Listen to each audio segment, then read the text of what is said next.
आपण ही बाजारपेठ आहे. या बाजारपेठेमध्ये इकडे 22 इकडे 22 44 दुकान आहे. 44 दुकानामध्ये कुठल्याही दुकानावरती आपल्याला कोरीव बांधकाम पाहायला मिळत नाही. या दुकानावरती कोरीव बांधकाम पाहायला मिळतं. हे नागापा सिटी कर्नाटकचे व्यापारी होते. बाजारपेठेला काही कमी जास्त लागलं तरी आणून द्यायची. एक दिवशी असं झाला की नागापा सिटी या बाजारात आले.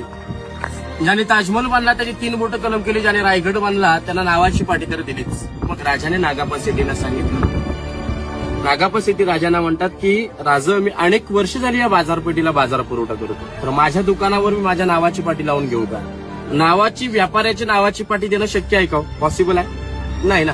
कारण व्यापारी ज्याने स्वराज्यासाठी रक्ताचे पाठ घालून त्यांच्या नावाची पाटी नाहीये, नाहीतर आपल्या राजांच्या कुठल्या गडावरती नावाची पाटी नाही. व्यापाऱ्यांची नावाची पाटी देणं कसं शक्य आहे? नावाची पाटी तर देऊ शकत नव्हते, पण राजे त्यांना नाराज सुद्धा करू शकत नव्हते ना, कारण व्यापारी आहेत. सगळा डेटा त्यांच्याकडे आहे बाजाराचा. करणार काय? पण राजे ग्रेट होते, हुशार होते. राजाने त्यांना सांगितलं की तुमचं नागापा नाव आहे तर नागाचं चित्र करून घ्या. आठवण म्हणून नागाचे चित्र काढण्यास परवानगी